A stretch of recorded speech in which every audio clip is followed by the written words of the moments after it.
Hello, and welcome to the Full of Ship podcast. Real answers to real problems. With your host, Kyle Henderson, CEO and co-founder of VIZION API, a podcast dedicated to demystify the chaotic, often turbulent world of ocean freight. Sit back, relax, and enjoy the show. Curious, you might have recalled from what, I'm trying to roughly remember, was it like 4 or 5 years ago when you started seeing like what CMAs, what Benjamin Franklin, you started seeing these mega vessels, massive amount of TEUs. Like, how large was Benjamin Franklin? Was that 40,000? Was that 50? It's a sizable vessel. I'm not recalling at the moment, but curious, for the heavy metal folks out there. What are you guys thinking? And what do you think, Tyler? Like, what is the future vessel? Are we going to get back to more of these like 13,000 TEUs that are kind of greener and more nimble and are able to move things between more nodes on the international sea freight network more dynamically, more quickly? I mean, how is this physical infrastructure problem going to be solved? Is there where are the container yards going to be built to expand LA and Long Beach, or is this other ports on the west coast of North America's big opportunity to expand footprint? Like, who's going to open up the next 100,000 TEU terminal or container yard? Yeah, good question. From the terminal side, I have no idea. Where's there empty land? Savannah might have empty land. Yeah. Where does the space exist? Savannah would be interesting. Or do we start getting do we start getting a hyperloop between LA Long Beach and some container yard near Vegas kind of thing? Like, you just take it into the desert. It's okay. We got plenty of space there. We'll just heat up the sand until it's glassed over. Yeah, I think you mentioned before the ships being built and stuff. The number of bookings for ships to be built this year is through the roof. I think the average TEU capacity of new contracts are usually it's around 16,000. So we're going to see a lot more boats. And what is it? How are they going to be processed? And didn't Zim just the other day, they bought what I think it was, if I can remember correctly, 7 vessels, a few handful of vessels. They were used too, though. And I think they were like 7,000 to 13,000 TEUs. I mean, everyone is in need of capacity right now. Yeah, they bought 7 new vessels. New to them. Yeah, they were all secondhand. 4 or 5 of them were a little over 4,000 TEUs, and 2 of them were 1,100. Okay. Yeah, so I mean you got people retailers are looking for capacity. Retailers are even going after their own boats these days, right? Well, yeah. I mean, I think news headlines have said things like, Home Depot bought a boat. I don't know if they actually bought it. But I mean, often the ocean carriers don't even own the boat, right? Like there are banks in in Denmark that own the boat, banks in the UK that own the boat, right? Yeah. But and I'm grossly oversimplifying that, but it's gotten to the point where it's like, I think I've heard Home Depot, they chartered their own boat. Costco. Costco isn't like, not Costco, not the shipping carrier, but Costco. The consumer warehouse of goods. Buy in bulk. It's great. They did their own. I think there was another one, if I remember correctly. Yeah, it's been quite the change in times, man. Walmart as well. Yeah, and with so much attention and effort, on fundamentals like we need more boats, we need more yards, we need more trucks, chassis. That is, we need more truck drivers. Yeah, these are all kind of like physical things, but like, why is container tracking so messy? Like, you got why do we think it's such the hot mess it is today? Like, what was the series of events that got us to where we are today? Good question. I think, there's obviously a number of events a number of choices that have probably led us to this point. Mm-hmm. One of those being a dependence on EDI, an unwillingness to try to push that forward. It's not to say EDI is a bad word or a bad acronym, but it's more so that we haven't really tried to do more with that and try to interconnect these carriers and make things more accessible, make things more usable. Whether you're a large freight forwarder or you're a small one. So I think just having the ability to get access to data has been. What do you think are the requirements to get any attention for your EDI request from an ocean carrier today? Like, how big do you have to be? It's gotten better over time. Let's. I don't know. I don't know today. Look at Maersk, right? They just recently announced they're putting priority toward the largest freight forwarders, and small freight forwarders are not going to be able to get even attention for bookings, right? Like, it's going to put a lot of companies in some weird positions, but the largest ones are obviously going to be benefiting pretty well from that. Yeah, and I know there's been a lot of topics around like e-bill of lading and how that's going to change and all that, but like, we don't have an audience, but I wish I could ask people, raise your hands if you've ever like honestly placed a booking online. like the way you bought an airline ticket for your trip to wherever you're going. Yeah. XYZ, but like it's been interesting, and you may get this sense in some of the questions we ask even ourselves in this conversation, like we're always just a little surprised by the status quo, but we only because we've come from other industries where like many of these problems were not just solved recently, but like weren't problems because there was heavy technology investment 20 years ago. Yeah, solved many times over. I think that was definitely what led me into the industry to begin with, right? When we first, obviously we know each other and go back quite a ways, but when you got me to take a look at this space, I was coming from a number of different industries where I'd built APIs, and we'd been working with modern architectures for a long time. And again, this problem, like I said, this problem has been solved many, many times over in terms of how do you, unify data sources? How do you start to make things accessible? It's not a question in other spaces. And so coming at this and taking a look at the status quo when I joined you in visibility was just kind of mind blowing, and really what led me down this road now is to where we are today, and that we're actually building out the data platform instead of even the visibility products them just by themselves. Yeah, we're not worried about the interface. We're not worried about people have to click on that. That is like a down the road problem, because none of those interfaces are going to function if the data ain't good. Yeah, I mean, don't get me wrong. I love UI as much as the next guy. I love a pretty user interface, and that's oftentimes what informs me to build good APIs. But I think that's one of the benefits of being able to step away from the interface so much this time around, is that we've been able to just solely focus on how does it. In your background, is you lived UIs, right? Like you have a deep affection for user interfaces. I mean, that's fundamentally what you worked on at Netflix, right? Yeah, Netflix largely worked on user acquisition, the non-member side of things, doing a lot of experimentation, a lot of big data collection. Very, very interesting space to be in, and it was a spot where the smallest change in a UI could have $1 million consequence. And so, I mean, I think.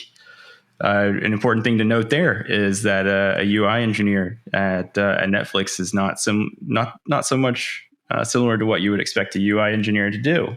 They're still building APIs underneath the UIs that you see, and so there's typically a couple of layers that sit on top of the core APIs that Netflix or any big tech company uses. Right? You're gonna be building apps on top of, or applications on top of application before you actually go to build your user interface. And I don't want to have us sounding too technical too quickly. What's a UI? just user interface.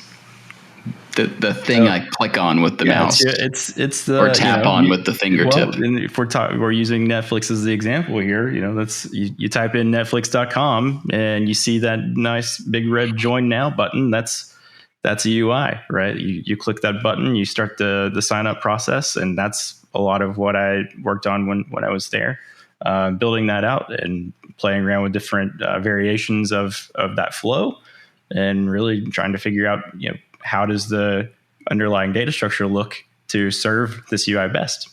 And I think I know where you're going there, because earlier you mentioned that designing a user interface really helped you decide how to design an API.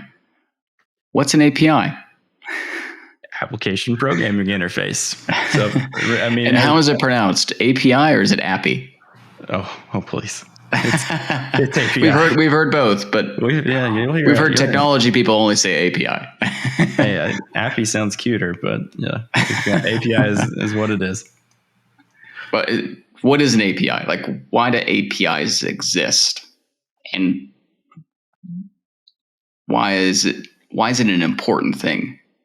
Well, I think again, if we're continuing down the example of building these things out, or building user interfaces, right? These days, those are all going to be built and connected to some type of a back end. So you're performing interactions, you're filling out forms, you're creating shipments, you're creating bookings, you're doing whatever you're doing in the software that you're using. Behind the scenes, there is a back end, and that front end, that back end needs to be able to communicate. And communicate effectively. So the API effect is really where the rubber meets the road in terms of making that functionality a possibility and returning those results back to the front end. Gotcha. Or the UI, user interface. So is an API always your back end? No pun intended. No, not always. Could definitely be comprised of many APIs. That's the nice thing about APIs, is they're fairly limitless, and can comprise themselves of many APIs. So you can put together building blocks, combine different services, and turn that into something that is unique and usable for you and your organization. So if you look at the example of Vision, you will typically see customers build their integrations out. They have an API that they're building for their front end services. So they have maybe a software that they're building, visibility software, some kind of other kind of TMS, some kind of app that they're building, and they'll have a backend for that. And typically that's going to be served up to the front end through an API that they're developing for themselves. But they'll connect to our API, the Vision API, to provide themselves with the ability to create tracking references with us and accept updates as well. And so if we detect that a change has occurred with the shipment, we're going to post an update to their back end. They can then update that accordingly and then send up, process it, handle it however they see fit inside their back end. So they've effectively connected our API into their own API. So if I knew nothing, would it be fair to say that an API helps me put information I care about into any other system I use? Like, if you were really to dumb it down for me, Hunter, your son, right? He's 3 years old. Mm-hmm. How would you explain an API to Hunter? I think I would say, this is you have. And he loves construction trucks, so like big equipment and cranes and dump trucks. Maybe is there a construction site analogy in some way, shape, or form? Yeah, I mean, I think about APIs and backend services always in kind of the context of piping and plumbing, right? Yeah. So I think the way I would probably describe it is you may have a main line, right? Your main line, your main pipe. And that's your backend. And you need data you need information fed into your backend, to your main pipe.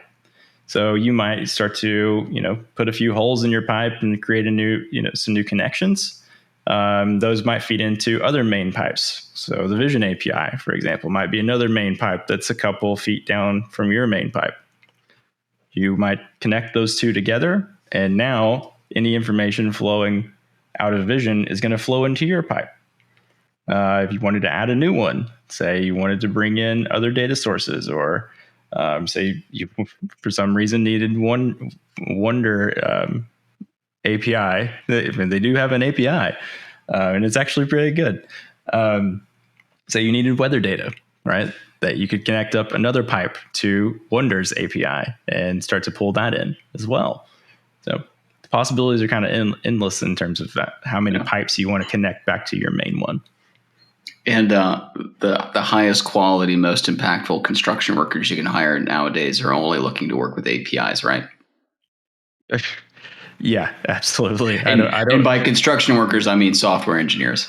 Yeah, I can't imagine there are many folks who wouldn't be able to do their job or would be able to do their jobs without interacting with APIs, especially on the web front. Right? If you're building connected applications, if you're building any kind of connected software, you're interacting with APIs daily, and 9 times out of 10, you're interacting with multiple APIs daily.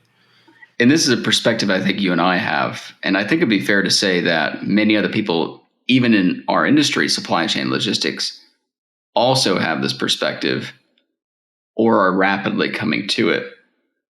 Every company is now a software company. And if you're not a software company yet, you're doing something wrong. You're losing an advantage in some way, or you're being left behind. But part of the reason that I'm bringing that up is if you want to really differentiate your offering and service in some way, whatever it is you do, with all companies being software companies, you're going to have to attract quality software engineers. And that means working with APIs. Right? Like, or like what else would you want to work with? I mean, you worked at some of the biggest companies in Silicon Valley. I mean, if you said you're working with EDI, people might be hesitant from an engineering perspective. From a business perspective, they might be like, oh, great, that's a huge opportunity. Project number one would be turn that into an API.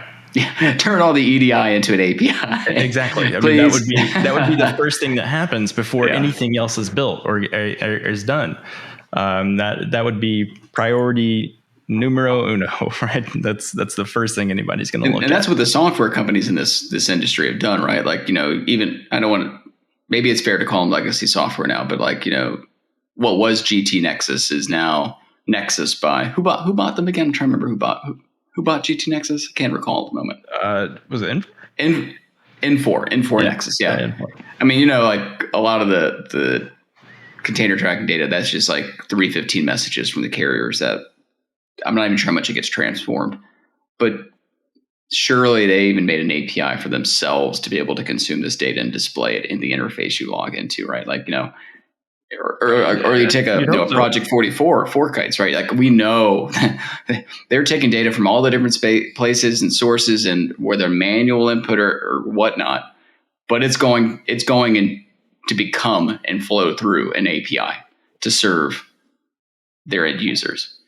Absolutely. I think if you're building anything that's dependent on software these days, you're going to be working with an API. And as you mentioned, you have to start thinking about yourself, even if you aren't a tech company or a software company, you have to think about what role does software and technology play inside of your company. And really, how do you have the people available? Do you have the right people to execute on the strategies that you really need to execute on? And I think you hit the nail on the head, earlier, in that everyone really is, to some degree, a software company, especially if they're having to build anything for themselves or build anything for their customers. So just a natural evolution, and maybe just to some degree a realization that some companies still need to have. And maybe this would be good for a future episode, just talking about the rise of the digital forwarder, which in some sense was just, how do I take the traditional freight forwarding business and apply more software to get new efficiencies in my fundamental business model, right? Yeah, it's been really interesting seeing like Flexport and Expeditors, essentially kind of go head to head, and they've had two very different approaches. Yeah, well, and then now, I feel like the term digital freight forwarder was solely assigned to maybe one or two parties 5-6 years ago. Yeah. But these days, not the case, right? Like, I mean, we've Maersk seen is almost saying they are now. Yeah, To be honest, yeah. And it'd be hard to disagree in some ways. So I think it's really interesting to look at what is a digital freight forwarder these days, and who are the largest ones, Yeah. and really how many of them are there these days compared to how many there were when Flexport was still kind of nascent. And the new ones, what advantages have they had? And the old ones that have somehow started to change, what advantages are they realizing now? Like I'm sure there's been some learning because there's been more and more investment. Maybe it's just like I got to keep up with the Joneses sort of thing. But that's in and of itself, you lose customers when you can't provide an Amazon-like experience. Yeah, I mean, definitely some elements of keeping up with the competition. But at the end of the day, I think the name of the game is trying to meet your customers where they are. And if you're not able to deliver what they're asking for, they're going to go to somebody else.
Leading the founding of Vision. Maybe we talk about true intent over beers. Maybe just talk a little bit about, we're repeat entrepreneurs, right? So we're always talking about opportunities and ideas, and maybe we can just tell a story of true intent over two beers. True intent. Well, things that are not true today, but will be true in 10 years. Oh, okay, gotcha. Yeah, like an API for tracking ocean containers. Yeah, I think it's interesting to think about, in terms of how we started this company. Where does the story really begin, right? Yeah, because we field that question, like in calls, conversations, networking. People ask us the question, like, how did you get into this business? I mean, maybe Tyler, you can recount some of the story. Like, how did we get into container tracking? Yeah, it's a little niche. It is, and I think again, it's for me, it's one of those businesses, it's one of those industries that I've always been kind of drawn to. And if go back to the other spaces that I've worked in the past, right? User experience testing, not super sexy.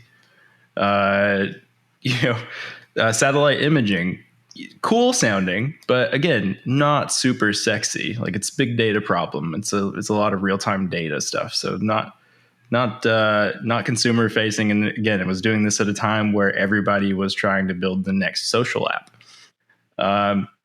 Left from there and worked in neuroscience, worked in liquefied natural gas. And again, neither one of those very sexy at all. But all of these had something in common, in that while they were not very sexy problems, they were extremely large underneath. And the opportunity was always extremely large and felt untapped. So for me, that's always kind of been the common thread. When I go to look for a startup, or in the past when I was working for startups, that was always the first thing I looked for. What's the mission of this company? What's the industry look like? And does it fit the profile that is really the most interesting to me? And that's always been these unsexy problems or these things that look unsexy at first, but then when you peel back that layer of the onion, that first layer, you start to realize how immensely complex the problem set can be. So, looking at containerized freight, right? Like coming in, looking at just supply chain in general, and thinking about, wow, this is really boring. EDI messaging. Oh, great, cool. I totally want to deal with that all day, every day. I totally want to try to make sense of how all these shipping lines are reporting their events. That sounds really, really interesting to me. No, not at all. When you and I first started to talk about this, and you were trying to get me to join you before at our last company. I think it was still not a space that I felt like, even though it was, the unsexy part was there, I just wasn't really interested yet. But again, I think that what ended up happening for me was I peeled back that layer of the onion and started to look at what are the complexities that you have to start to tie together. And that's really, going back to the earlier thing that we talked about around, if a company is just going to have EDI messaging, like what's the first thing they're going to do? They're going to turn it into an API. That was my thought process, right? It was like, okay, I'm starting to look at the data that's coming in. I'm starting to look at how this stuff is actually being fed into these systems. And it's a mess. It's a nightmare. And so that's really where it started to open up for me, and really I started to think about how can I apply the things that I've learned across all of these other industries, and the ways that we've built APIs, the ways that we've built software solutions. How can those be applied the same way to this business, to this industry? And that's really what got me going. How about you? Pain. I mean, you and I had chatted about it in the past. I mean, it was just too tough to build software in the space, right? Like the software is only as good as the data you can put into it. And so, I mean, that alone, I mean, and when you and I were chatting, we'd catch up, we'd have a few beers, and, we'd talk about these true in 10 ideas, things that aren't true today, but true in 10 years. And it just baffled me that there was not already an API of some sort for doing something which seemed as necessary as tracking updates on freight. I mean, clearly I came from a different perspective, right? Whether it's the consumer experience with like the Amazon tracking updates, or, doing FedEx, UPS shipments, etc. It just really surprised me that was like the state of the art in one of the biggest human operations of all time, logistics. Like that's as far as we had come in some way, shape, or form. And there's certainly pain and frustration on one side, because we felt like we were blocked from building many of the things we wanted to build. And then I became even more concerned, because I've had the good fortune of being able to network with executives at the largest ocean carriers, freight forwarders, put 3PLs, customs brokers, 4PLs in that mix as well, and speak to supply chain executives at some of the biggest BCOs. And yet you hear about the software projects they have, or the great plans that they're trying to make. They'll put up beautiful slides of the product that will be coming out soon. And having lived so long,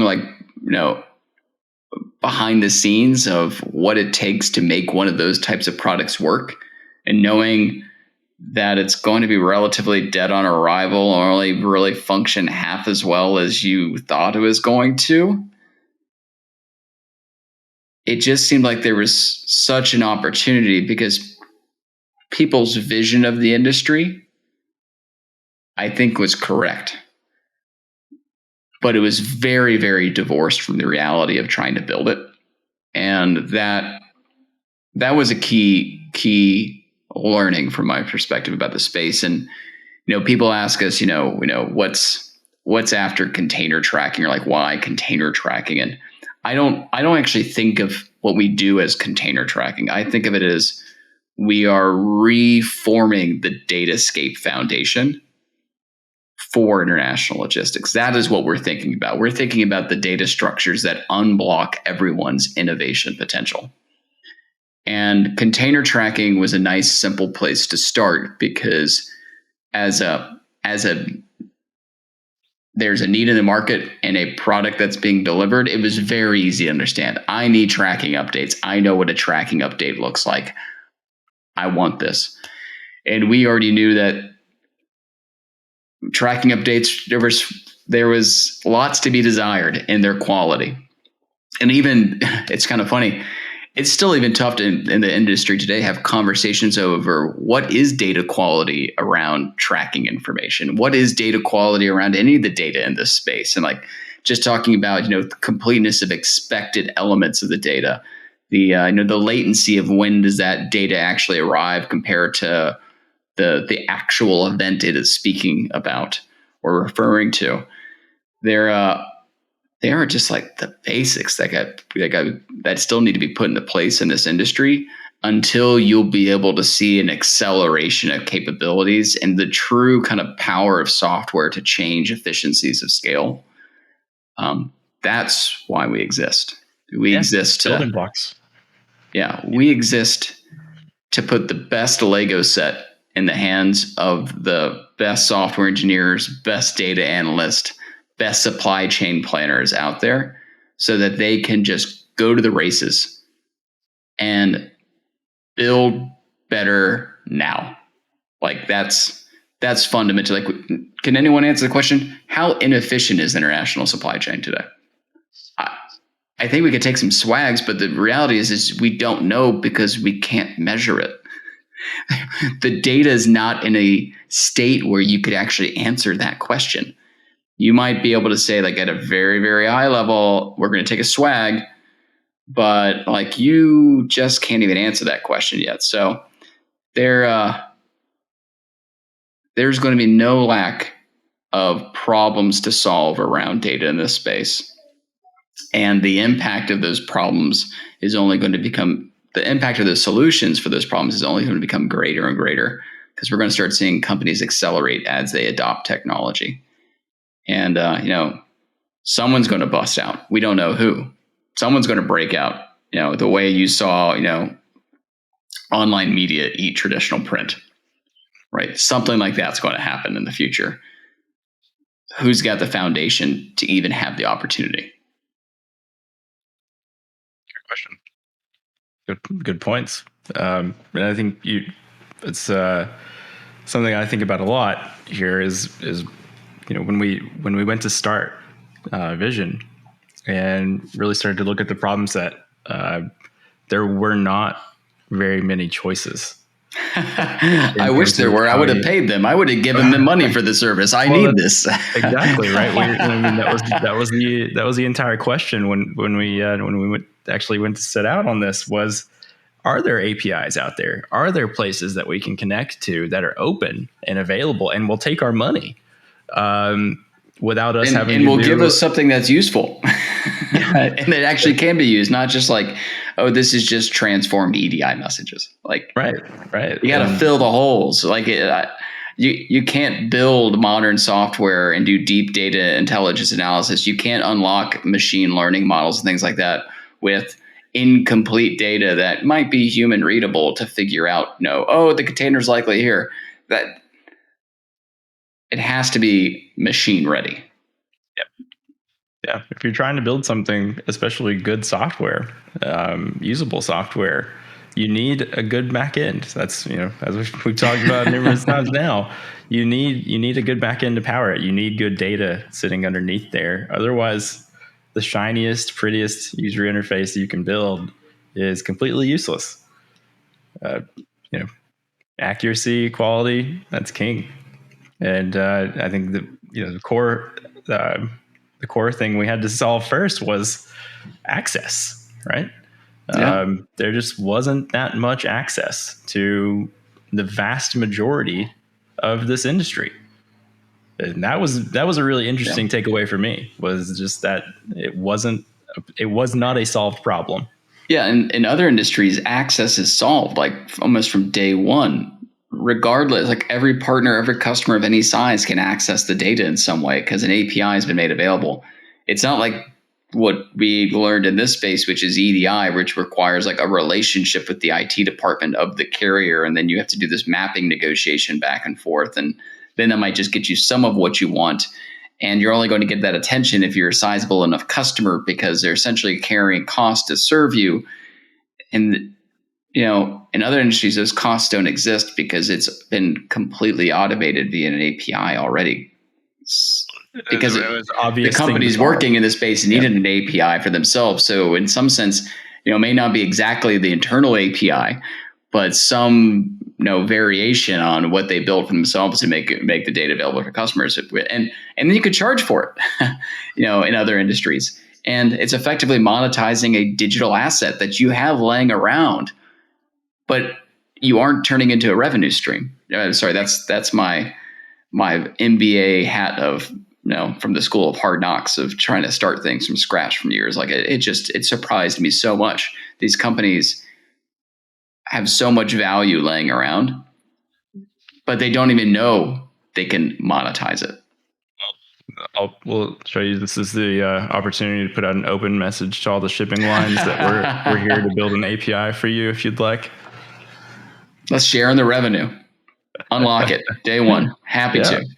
Yeah, no, I think, you know, it's interesting to think about. I think going back to your comment about digital rise of the digital freight forwarder and the largest ones at play and Maersk specifically in this regard, they have been making leaps and bounds in terms of, you know, digitization and really making those transformational steps that they need to take to be a bit more modernized and to be a bit more forward thinking. So it's really interesting to see who are the other shipping lines that are going to step up to the plate and play the same way. Who has the same level of interest, and, you know, do they all want to try to take it on themselves? Are we going to see, you know, more partnerships come on? Are we going to see new players come in to help out? Again, hey, shipping lines, visionapi.com. Send me an email. Shipping lines, terminal operators, TOSs. I mean, anyone in the space. It's a mess all across the board. To what you were saying earlier is like you're trying to solve this for everyone. It's a very equitable solution. Well, and that's, you know, the end goal here should be kind of having all of these sources interconnected. So the only way to really do that, you know, obviously EDI has been the long-standing solution for this, but, you know, we can all see the pain there. And really just how difficult it is to actually make that work in practice for everyone. You know, it works for the largest folks, but it doesn't work for the small freight forwarders. You know, I've got a friend, you know, actually one of the guys who helped me break into e-commerce and really learn more about that and helped kickstart a lot of my tech career. He works in selling musical instruments, e-drums, things like that. And he's a distributor for a company in Asia, the North American distributor. And you know, he recently decided to work with a freight forwarder because they were originally shipping everything to LA, and he decided to take it on himself to get his own freight forwarder and start rerouting all of those shipments over to Savannah instead, in hopes that he can get the thing off the boat faster and get stuff over to him. Really interesting to see, but I'm concerned for him to some degree, in that, you know, he's only moving maybe one container a month, if that. You know, how is he going to be served? How well is he going to be served in the market? You know, long term here. How much data is he actually going to be able to get visibility on? Because he doesn't really get those updates today. He's not able to see where is this container. When is it actually going to come off the boat? He's not getting any of that info today. It's just rough estimates, and he's just sitting around waiting. So I see that playing out time and time again over the next couple of years, and that, you know, there's going to be a lot of priority given to the largest players, but small freight forwarders are going to fall to the wayside to some degree. So I think data access is going to become even more important. Alternative modes of data access as well. And openness, you know, a bit of, you know, neutrality, right? Not having to go and book every bit of your freight through one single party to make sure you've got visibility on all of your shipments. 100%. 100%.